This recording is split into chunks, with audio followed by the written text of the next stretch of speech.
This is Mike Del Mundo, and you're listening to Across the Bifrost.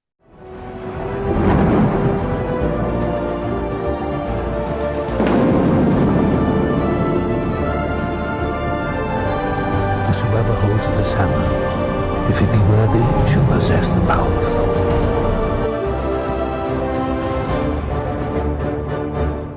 Hello, everyone. Welcome to Across the Bifrost, the Mighty Thor podcast, where on each and every episode we explore the world of Marvel's Mighty Thor. I am your host, Ryan Doze, and I am joined by Stalwart Warriors 3 member, the Fazguardian, today to talk about Immortal Thor number 8, The Last Judgment. It is one of the latest, newest issues of Immortal Thor, and we're excited to dig into it. There is so much going on in this book. So we have some stuff, definitely have some stuff to talk about today. And it's just another great entry in this Immortal Thor run.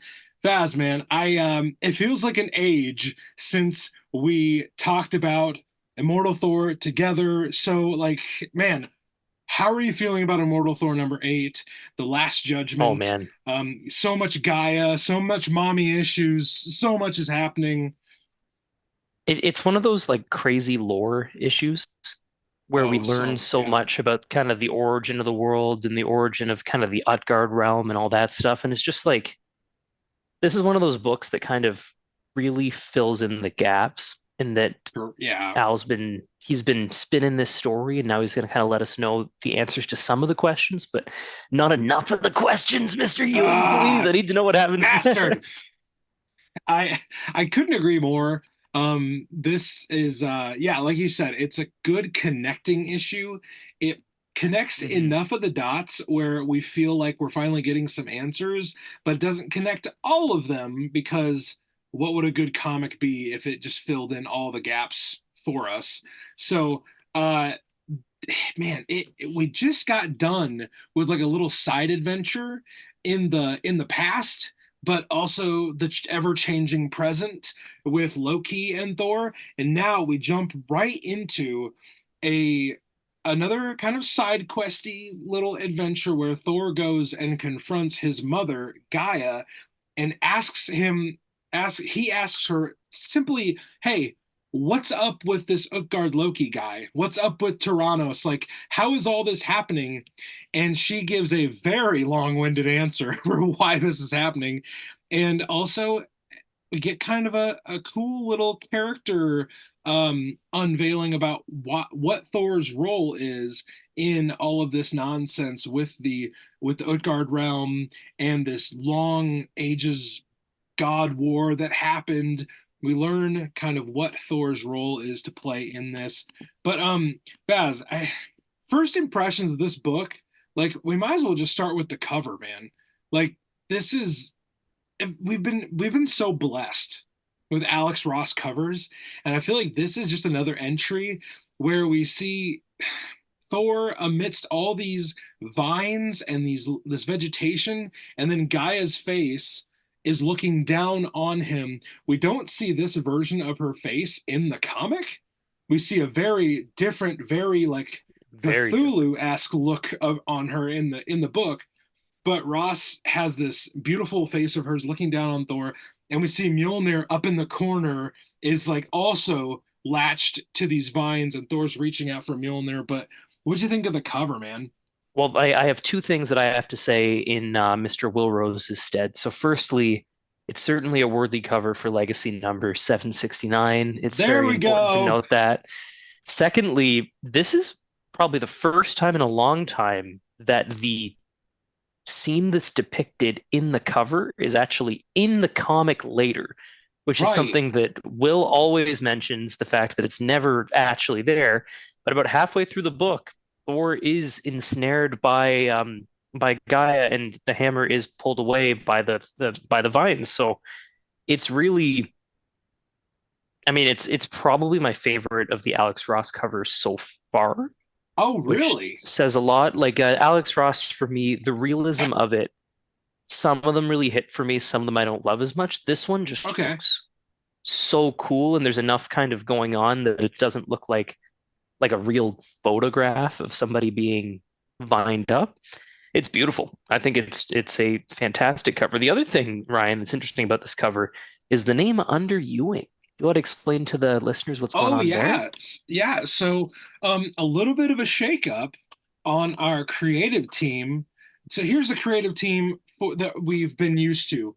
We've been used to Al Ewing, Martin Kokolo on pencils, Matthew Wilson, Joe Sabino, Will Moss. The gang. We just refer to him as the gang around here. But Martin is not doing art on number 8 or number 9, and we're getting a fill-in guest artist, someone who is one of my favorite guest artists. I feel like he fills in a lot of times in books, and I'm never disappointed ever. Mhm. Like when I see this man's name, which I will try not to butcher currently, so I pre-apologize for maybe not getting his name right. But Abram Roberson is the guest artist on this issue and the next issue. So it's just stellar artwork, very much in the vein of Martine's art. It's very Mhm. clean. It's very, very dynamic. There's a lot of really great action. We're definitely going to talk about Roberson's view and his interpretation of Gaia because it's very cool. It's very creepy, and I fell in love with it almost instantly. I He did means have a that brief. romantically, listeners. She's hot. She is smoking hot vegetation. She's a vegetation hottie.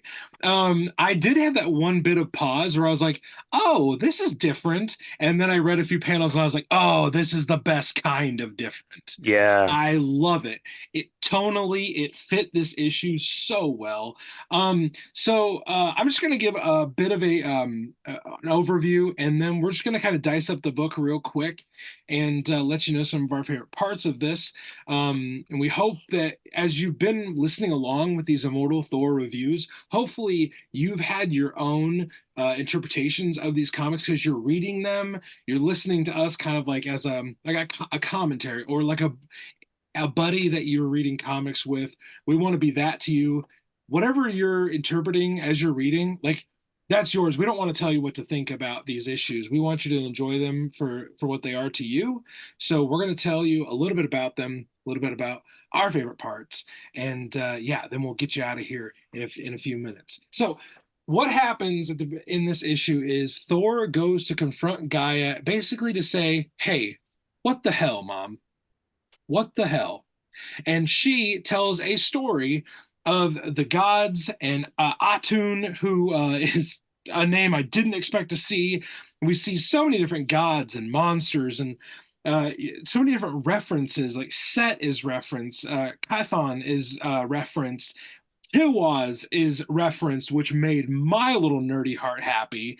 And at the end of this big explanation, we find out that Gaia was instrumental in keeping Utgard, which they refer to Utgard as it is in all realms, but in no realms, which I really loved the very Al Ewing-esque way of describing that.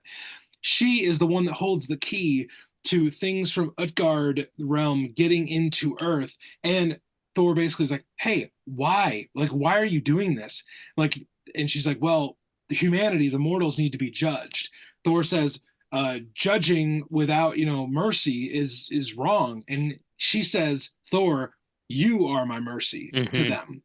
And she says, if you want to deal with the preciseness of my judgments, why don't you start somewhere? And of course, where does Thor start? He starts with Roxxon Corporation. We end this issue with Thor busting down the door to the Roxxon building and basically saying, "Hey, bring me the Minotaur because I'm about to kick his ass." So that's Ryan's interpretation of what happened in Immortal Thor number 8, The Last Judgment. And man, Faz, this was like a nonstop thrill ride, but also a huge lore dump. We didn't get a lot of funny haha like we did in the Loki story previous, but a lot of good lore got laid down, and we got to see Thor crack some lightning, go after the Minotaur. I was pretty happy with this issue. What do you think, man? It kind of has everything you want in a Thor story. Like it's got the Right. The deep godlike lore. It's setting up what's coming next. Like this, there's a quote from Gaia. She says, because Thor says, "Oh, I've faced your first son many times," speaking about the Demogorg. And Gaia says, "You faced the Demogorg. You've never fought Adam. Heed my words, Thor. Do not." I think Thor's fighting the Sun God in about 5 or 6 issues. I think that's where we're going Oh, with this. 1,000%. And I think that's going to be sick because he sounds pretty fucking powerful. The other thing I want to say is that Roberson's art here really matches the kind of horror-esque vibe we're going for with Gaia and the Elder Gods. Right. Just the way that like it's grosser, it's more horrific, it's more kind of, yeah, I guess grosser is the word I want to use. Like it fits gross, not as in it's ugly, gross as in it fits the horror of a Right. winged monster with 3,000 faces and giant muscly arms, or Right. the earth, but not like the beautiful goddess of the flowers, but like She's the the, dark side of what we would think the Earth to be. and the whole premise is humanity summoned the superstorm. I merely took them at their word, right? Like humanity's destroying everything, and the earth is now going to fight back, and this is my way of doing it. If you want something to be done better, you're my mercy. So you need to be the one to fix it then, Thor, because if not, I'm going to keep sending giant monsters essentially. It's a really cool way to connect this kind of background Roxxon story that's been weaving throughout the whole way to the main Utgard plot. Having Right. Gaia be the thing, like she's the one who opened the gate, which we learned. So why are these guys back? Because Gaia let them out. Why were they locked up to begin with? Because they ran away because they were terrified of the sun god, who again will probably be fighting Thor in like 5 to 7 issues Fingers if crossed. I had to dream, or maybe he's gonna be a friend. Who knows? Like he might be too powerful to fight. There might be like a mini fight, and then like you know what, we actually see eye to eye. But I think it's keeping the story moving in a way that opens up like 9 new storylines, while in and of itself being an extremely interesting issue that kind of gives us some of those answers we'd asked for, and just looks beautiful. Like if Martine's not available for an issue, like I can't think of anybody better than Ibrahim. Like you said, like it's gorgeous. Like he did a great job with this, and he still makes the classic costume look cool, which, as longtime listeners know, that's always my biggest fear, that it's going to come back and look campy in the middle of this kind of serious and dark narrative that they're building, to have Right. it look silly. But it doesn't look silly. It looks really cool. And he's Uh, got Tormund with him. I wonder why. Like he's got both the axe and the hammer wandering around with him right now. It's cool. They did a really nice job with it. so what I love that you pointed out, like this is going to connect, and it's connecting more obviously now, Hmm. which I've said before. Like sometimes I'm super grateful for reading Immortal Thor with you and with Will and other friends that reach out to us on Discord and Instagram, because they help me connect pieces that I wasn't connecting myself. And so I'm really appreciative of that. That also Al Ewing is giving us more obvious connections now. And at the end, when Roxxon is introduced, I'm like, okay, now what's probably going to happen is our A storyline has been the Utgard stuff, and our B storyline has been whatever Amora and Scourge and Dario are up to. But now I feel like we're gonna get those flipped. We're gonna Hmm. have the Utgard stuff kind of take a back seat during this Roxxon age of comics that we've got coming up, which I'm so excited to talk about that. It's just gonna be bonkers, bonkers good. What was his name? What's Roxxon Chad Thor's name? Hammer, he's the Cat man. Hammer. Yes. I'm so Finally, a excited. Thor I'm the so incels can support, Finally the guy Oh my they want gosh. him to be. Oh my gosh. If Silver Surfer being a woman didn't get him enough, Chad Hammer will finish the job.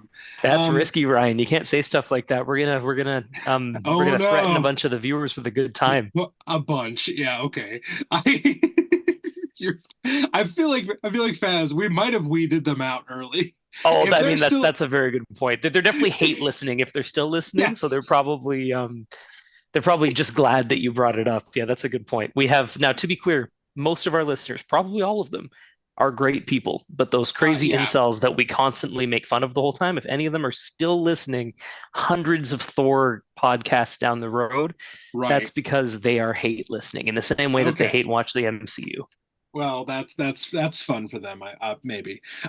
So one thing I just wanted to highlight about Gaia's design here before we kind of uh, speculate a little bit going forward and where more of these connections could go. I love that Gaia's design reminds me more of a Swamp Thing comic or a Man Hmm. Thing comic or like even some like if you're gonna go over to DC like some Justice League Dark kind of stuff. I love this vibe because of one thing Faz said earlier is like she fits the tone of the reason why she's involved with this story. She is the judgment for mankind. And Thor, by contrast, is set up as this bright, shining. Like there's this one panel where he breaks out of the vines and he's kind of lopped off her head, which dude, it's your mom. Like that's bad. But she's not being great either. So he lops off her head, and that's when she says, "You are my mercy." And we see kind of the juxtaposition of her as this dark, vegetative, demon-looking thing with beady, yellow eyes, and Thor's in this big heroic pose with the hammer all, glowing with lightning. I love the juxtaposition in that. And I, I'm almost scared to say, was that intentional?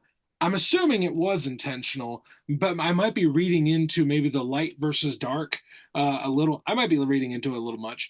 I loved that so much because then the next thing we see is the last page, Thor uh, lighting up the hammer, whipping it around real fast, strutting ass into the Roxxon building, and basically saying, bring me Dario Agger." And like I love Faz. I love this Thor so much. I love that this Thor knows what he's doing, even when even when Gaia's message doesn't seem overwhelmingly positive. He's like, okay, I know what to do. I'm not just gonna mope around and be sad boy for the next few issues. I'm gonna go address the problem that I see right in front of me. I I I just love this I Thor.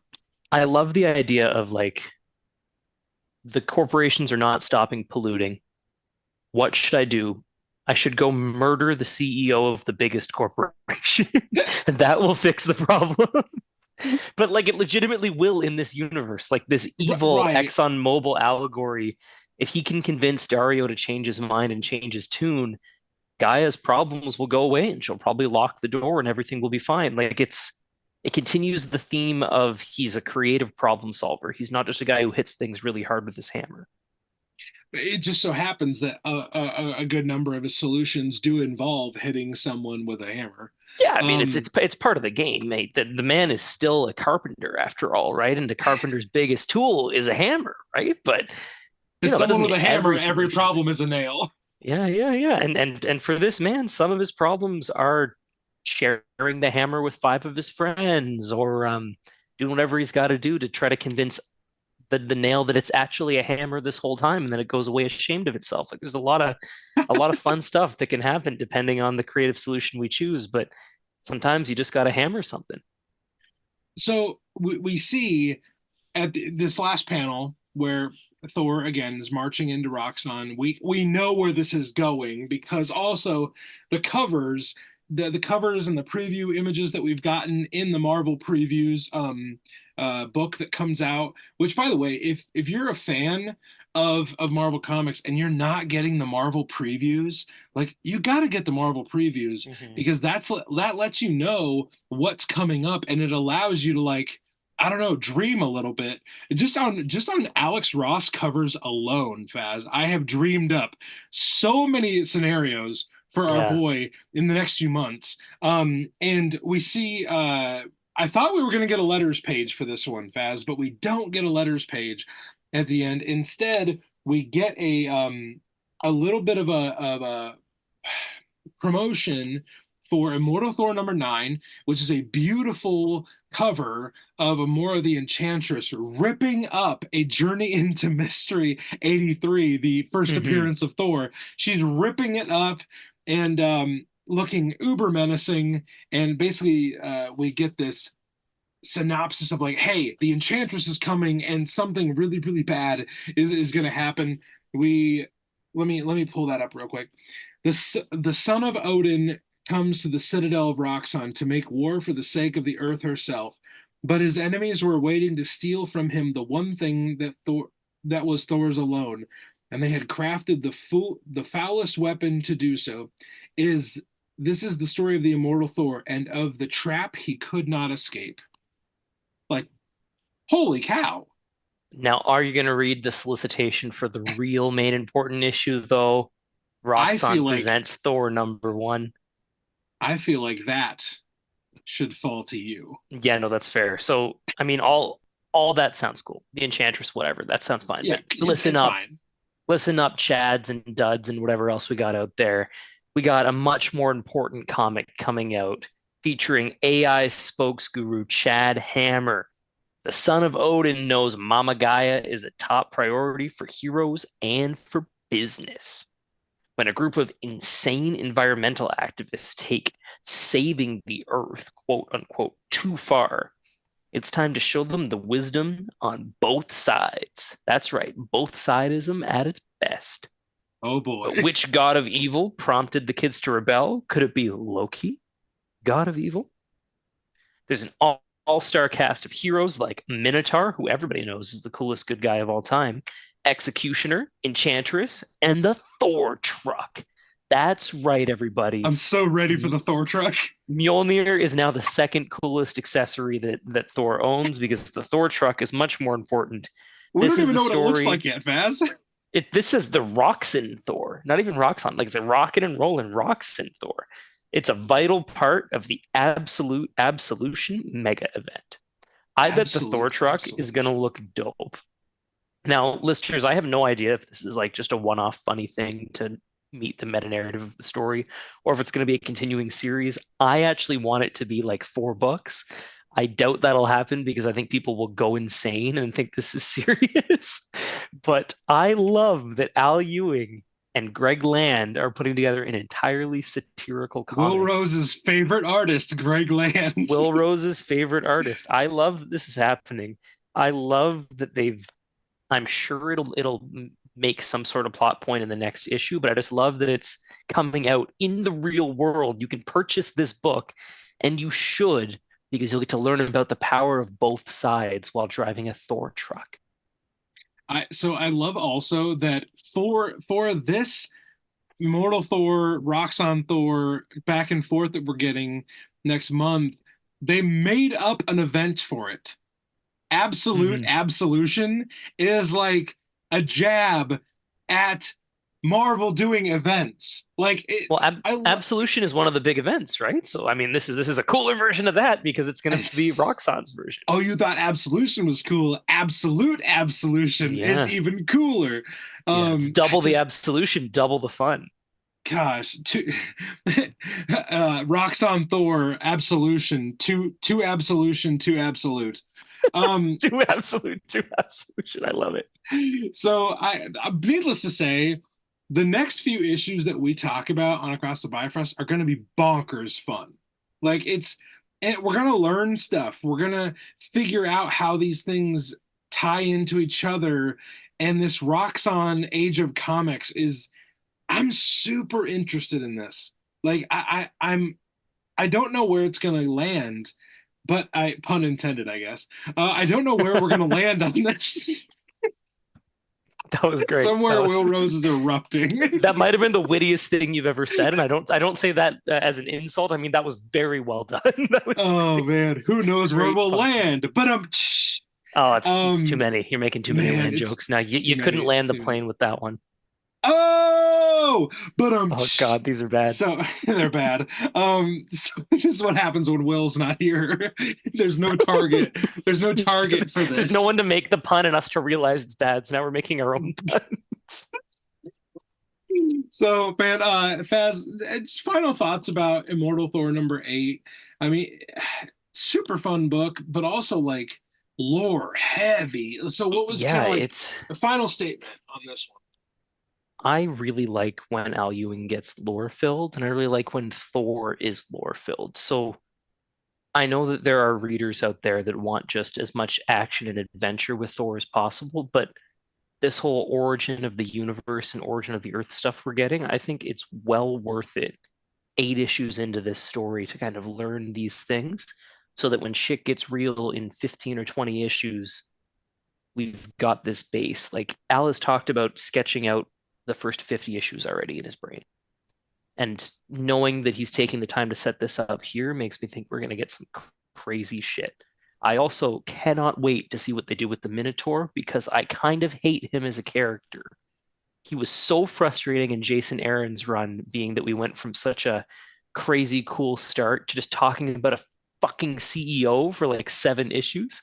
And he was fine. He was like everything was fine. He was good. It was a good story. I liked what they did, but the fact that he was there was so annoying. And now the second run, like the second mini arc, is also the Minotaur in this. I can't wait to see what Al's going to do with it. And I feel like I'm in the Matrix right now. At least though, hey, at least Donny Cates didn't give us the Minotaur. We had a few years off of the I mean, that's true. Minotaur, It's been a and while since we now Minotaured. Yeah. he's back in the in a major way.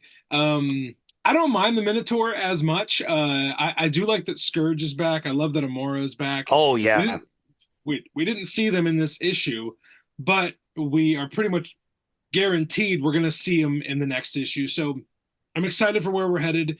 I think Immortal Thor's has been such a fun run so far, Mhm. and it has been lore heavy. Like that for sure is very true. And Thor is one of those books where if Thor wasn't about lore and mythology and deep storytelling, it kind of wouldn't feel right because Thor is one of those characters that you can do that with and it doesn't feel weird. Yeah, it's Like all if about you were his to, mythology. He's literally a Norse god. It would be very strange to have him just be like grounded and realistic the whole time. right, so it's not, it wouldn't be right. It wouldn't be prudent for them to do that. So Faz, man, I loved Immortal Thor 8. I really enjoyed The Last Judgment. Roberson's art makes sense here. It feels both in line with where Immortal Thor is going, but also he has these like little tweaks that he did. I loved what he did with Gaia. I think that was one of the highlights of the book for me. I love that we're headed to Roxxon, and I love that the Roxxon age of comics has begun properly.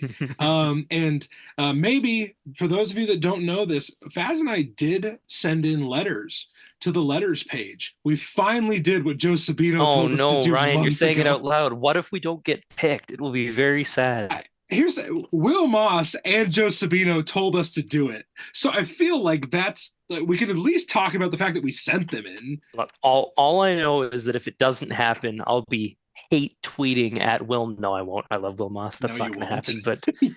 But Howard, you will hope not. hopefully what we wrote is good. Listeners, don't worry. We both reviewed it for each other to make sure they weren't insulting or pandering or anything like that. Yeah. I had to remove a whole bunch of slurs from Ryan's. No, I didn't. I'm kidding. It was What? very Oh, nice. oh my God.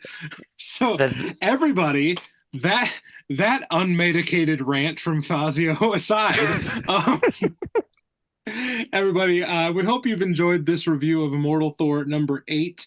If you want to reach out to us and chat with us about this issue, you can check out the links to our Discord yeah, and the links to our Instagram in the episode description. If you want to support the show at the next level, you can join our Patreon where you'll get bonus episodes, early episodes of all of our shows of that's right, Across the listener. Bifrost. Ryan wants to take this relationship to the next level.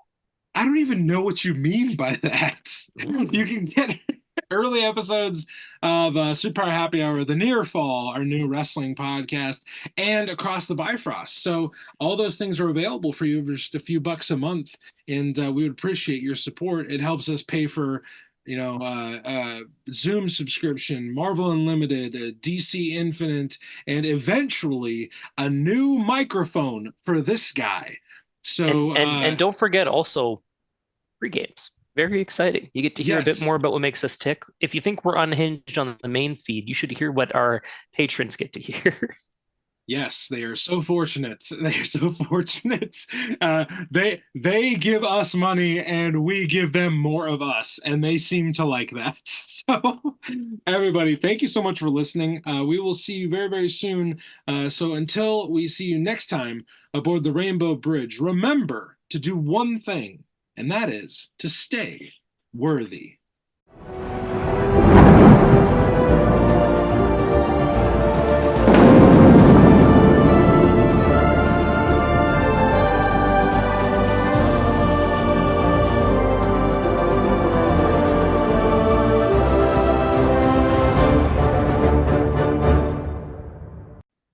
Ba-da, ba-da-ba. Ba-da-da.